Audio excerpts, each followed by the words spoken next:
macamil ma tahay qof daneynaya in uu guri ka iibsado magaalada Wajeer ee gobolka Waqooyi Bari xaafadda Shileetay ee dhacda magaalada Wajeer ayaan guri idinkaga haynaa oo iib ah oo aad loogu fareereystay oo aan filaya in aad ka heli doonto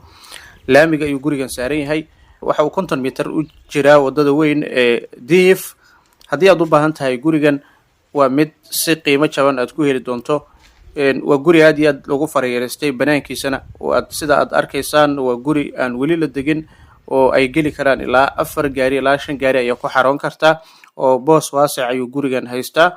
waxa uu ka kooban yahay 3 qol oo jiif iyo fadhigoodii ceel weyn ayuu leeyahay gurigan sidoo kale